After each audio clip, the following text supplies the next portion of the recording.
Hey everybody, I just wanted to show on the Steyr L9, which is here, as you can see, it's unloaded. I wanted to show on how to put in a Ranger Precision solid guide rod and show how it chems. This is just a quick review because I could not find one. Here's the actual guide rod. As you can see, it's solid steel, all nicely milled, threaded. It is a captured system, as you can see, and they send with a Allen key. Package is real nice. It actually comes in two pieces of plastic bag and a padded manila envelope when they ship to you. And I'll show you on how to do the install. The easiest way to do this, and since I'm filming with one hand, is if you'll actually use your Steyr key and stick into the trigger safety and activate it, flip out your switch and turn it off. That's the easier way to do it, or you can manipulate it with one hand however you want. Throw down your decock lever, depress the trigger, and the slide will come off.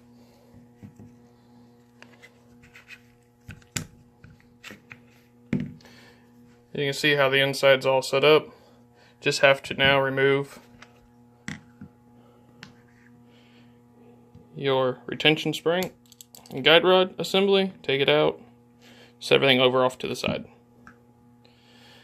Here is the old spring and guide rod assembly, which you are going to reuse the spring. You are going to have to remove it from the plastic housing, and the only way I see to do it, since it is all one piece and looks like it is hot molded together, will be, I'm familiar with like a Glock, you'll have to cut the old plastic spring to take it off. I do not see another way to remove it. I have tried, it looked like there was an Allen here towards the back, possibly maybe it unscrewed. It does not. Like I said, it kind of sucks. I don't see another way to remove the spring from this guide rod. So I'm going to take and just nip underneath. If you'll push down on the spring,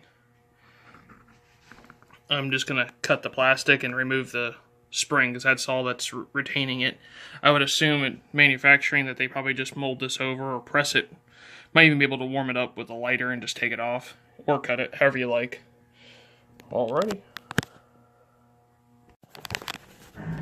Okay. After a minute or two of manipulation, I have removed the spring. Tried to hand compress it, and it really wasn't working real well in your left hand, trying to take a pair of cutters and cut the tip off. I took a minute and looked at it. It was just a lot easier to depress this spring in your left hand. I did mine over a sink with a little bit of water. I took a little bit of heat, warmed up the tip for probably 30 seconds maybe, just enough to get it good and pliable, and release the spring, and it just melts the tip over, so you don't have to worry about being burned. And then the spring is removed. As you can tell previously, you can see how much compression's in this spring. By handling it and feeling the compression on it, compared to like my 1911 springs or a Springfield XD changeout that I've done, I'm going to say this spring is somewhere between 17 to 19 pounds. I mean, it's got some good tension, but I wouldn't be worried, if you cut off the tip of the old Steyr guide rod, that the spring would go flying across the room and you'd lose it. But definitely, keep a good hand on it. And I'll show you what it looks like once I have it all set up on the new Ranger Point guide rod. Alrighty, it took me about 90 seconds to put this spring on. I would recommend, if you can kind of tell here with my hand, they're a little red.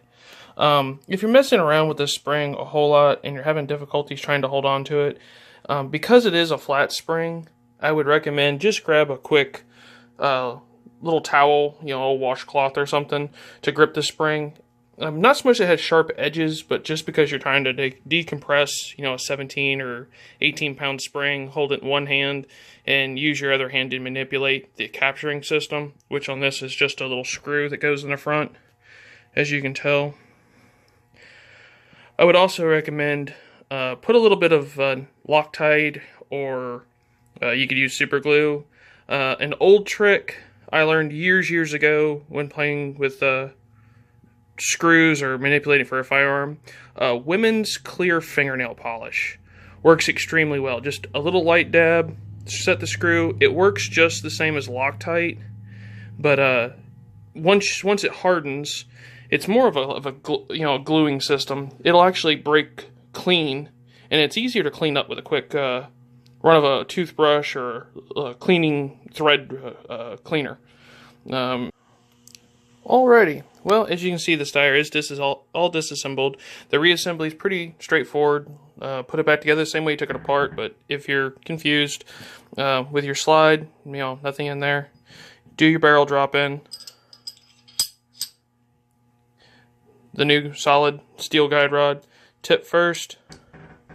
It'll seat here on the bottom side of the barrel. If I can, I'll do it with one hand.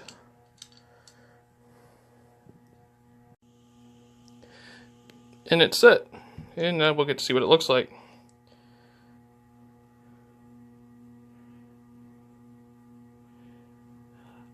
My biggest reason in doing a solid guide rod over the factory one is everything else on the Steyr, I believe, is super top notch. I do not trust a piece of tiny thin wall polymer for my guide rod.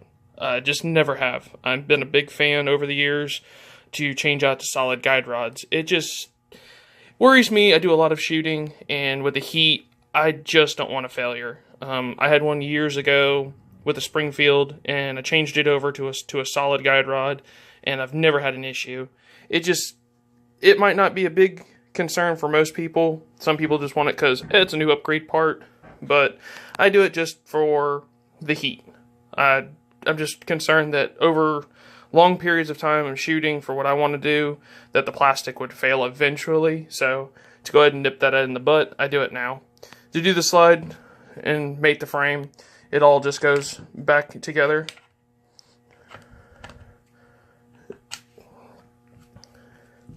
Once you made it, all you need to do is rack the slide all the way back, and it will automatically cycle and relock the slide, and you'll be good to go. Well, there's my review of the Ranger Point new solid guide rod for a Steyr L9. That also, they include the M49, and I believe also they have one for the S model. You can go to their website, check it out. Their shipping, customer service, tracking, everything was top notch. I believe I ordered on a Monday, and by Friday it was shipped. Took less than 5 business days. Call in, do their order. It was extremely simple. Even sent me a printout receipt and a nice letter saying thank you for buying their product. They emailed right away once you put your order in, and they even give you a U.S. Postal Service tracking number to keep track on everything. Have to say, so far, everything's been perfect. Alrighty, thanks for watching.